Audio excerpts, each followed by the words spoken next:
فاكر اني كنت شخص بيحب الحياة، بيندهش بينبهر بيتبسط بسهولة، كنت بضحك من قلبي واحزن بجد. وبعدين كل شيء بقى عادي ومش عارف ايه اللي حصل لي وحصل ليه وامتى وازاي. انا عايز ارجع احس واروح لاكستريم كل المشاعر واشبع منها. انا جعان احس. مساء الخير. تسمع عن مصطلح الارهاق العاطفي، الايموشنال بلانتنج دريننج، اللامبالاه او الانيدونيا؟ دي حالات شعوريه بدرجات متفاوته، تعريفها بيتلخص في فقدان المشاعر وعدم الاحساس بالمتعه او عدم القدره على التعبير. بتيجي بعد الاستنزاف الجزئي او الكلي لمشاعرنا نتيجه الاجهاد المتراكم في علاقاتنا العاطفيه او حياتنا الشخصيه والعمليه. عارف لو قعدت مده طويله بتبذل فيها مجهود بدني عالي وما بتنامش وما بتاكلش كويس وبتهمل في صحتك، احساسك بجسمك وعقلك هيكون عامل ازاي؟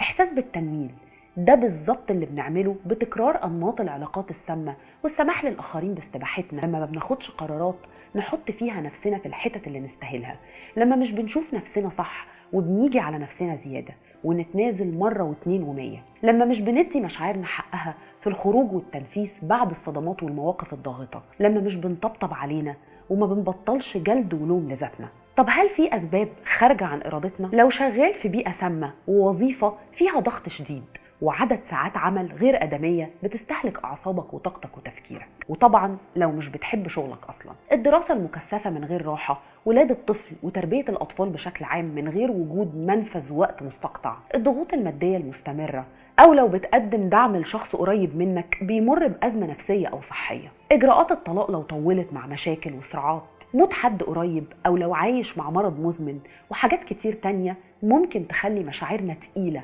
وردود أفعالنا بطيئة. هل الناس اللي حواليك بدأوا يوصفوك بأنك ما بقتش عاطفي ومتفاعل؟ هل حاسس ان مشاعرك ما بقتش قوية زي ما تكون متخدرة او متنملة؟ هل بتلاقي صعوبة في التمييز بين مشاعرك؟ هل حاسس بالانفصال عن نفسك وعن حياتك كأنك بتتفرج من بره؟ هل بتلاقي صعوبة في تحفيز نفسك عشان تعمل حاجات بسيطة؟ هل لازم يتضغط عليك عشان تعمل اللي كنت بتعمله قبل كده عادي؟ هل ما بقتش قادر تشرح حقيقة مشاعرك للآخرين؟ ده عرض شائع للاكتئاب، لكن وارد طبعا يجي لوحده.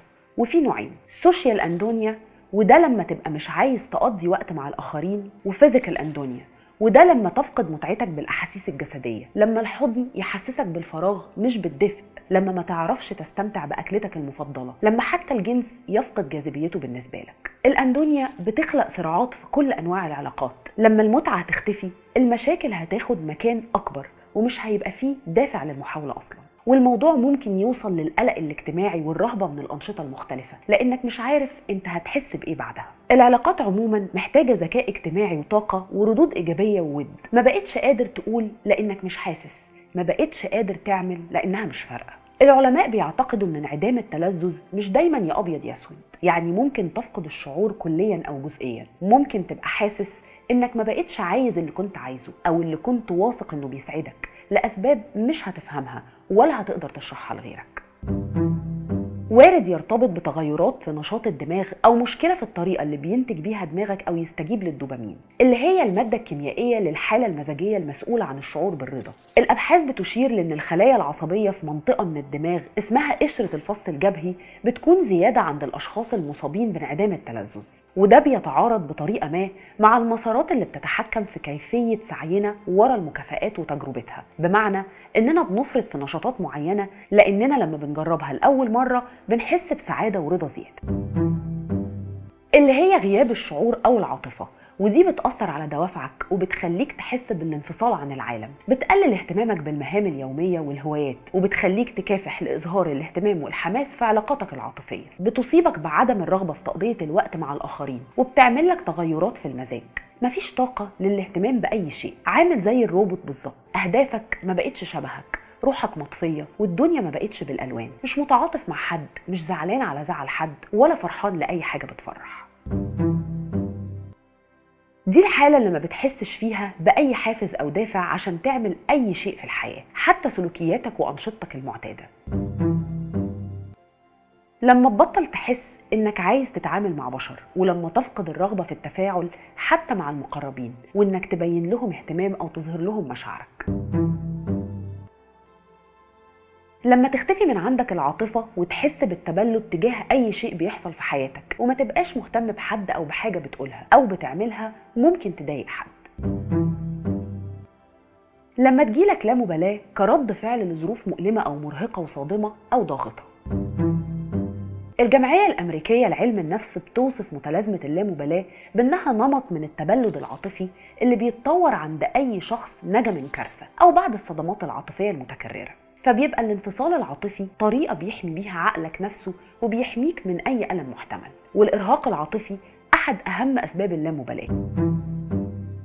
الأشخاص اللي بيعانوا من الإرهاق العاطفي بيفقدوا القوة والسيطرة على اللي بيحصل في حياتهم، بيحسوا إنهم متعلقين ومتحاصرين في مواقف مختلفة ومش عارفين يطلعوا لقدام أو ياخدوا قرارات في حاجات مهمة. وكل ما زاد الشعور بإن كل شيء عادي، كل ما نقصت الطاقة وقل النوم وانخفض الدافع وزاد التفكير، وبقى فيه صعوبة في التغلب على الإرهاق العاطفي. وأي شخص عنده ضغوط مستمرة وأجواء سامة وطريقة تفكير سلبية طبيعي يصاب بارتباك عاطفي ولخبطة في المشاعر وجمود لبعض الأحاسيس. والتغيير دايما بيكون مفيد كبداية لحل أي مشكلة أو عرض نفسي. تغيير سلوكيات، تغيير التفكير، تغيير حاجة في اللايف ستايل، نشاطات، وشوش بني آدمين، من غير لف ودوران.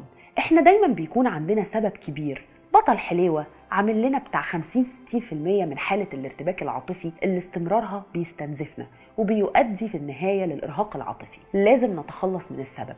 مش قادرين؟ تمام، نبدأ بالأسباب الصغيرة أيا كانت هي إيه. أي حد بيستهلك ولو 1% من طاقة مشاعرنا وأعصابنا يتردم عليه، وأضعف الإيمان يتحط له حدود. طول ما أنت شايف إن ده صعب هيفضل صعب، وكل ما هتقتنع بجد من جواك ان انت اولوية وانك مش هتموت غير من غيرك انت بس، هتعدي. الاكل مش مالي بطن، الاكل اسلوب حياة والتزام وحب لنفسك. حاول تتخلص من عادة او 2 على الاقل غلط بتعملهم في نظام اكلك. وجه طاقتك في الحتة دي بالراحة. الاكل المتوازن بيأثر على الموصلات الكيميائية في مخك وبيمدك بالطاقة اللازمة عشان تعيد انتاج الشغف. ولو جسمك خد اللي محتاجه منك هيديك اكتر مما تتوقع. اي نشاط بدني بيرفع مستويات الاندورفين والسيروتونين، وده بالتأكيد هيحسن حالتك العاطفية.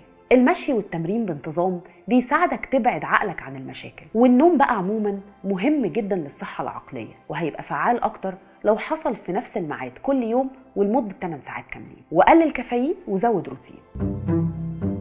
المخدرات والكحوليات بشكل عام بتحسن مزاجك بشكل مؤقت، لكن بعد ما الشعور بيتلاشى، لو انت عندك مشكلة إرهاق عاطفي أصلا حالتك هتسوء أكتر، وده ممكن يسبب لك أحاسيس سلبية زي القلق والاكتئاب، ويزود لك التقلبات المودية ويثبت شعورك باللامبالاة أكتر. عشان ترجع تشغل مفاتيح أحاسيسك محتاج تعلم نفسك تركز على اللحظة الحالية دائما وأبدا عشان ما تشتتش مشاعرك أكتر ما هي مشتتة. ممارسة اليقظة مش بدعة، ومعروف علميا إنها بتقلل التوتر والقلق، وهتساعدك تحقق التوازن المطلوب بين مشاعرك. تأمل، العب يوجا، اعمل تمارين نفس، اتمشى. خلي معاك دايما نوت اكتب فيها مشاعرك وأفكارك في المواقف المختلفة في يومك.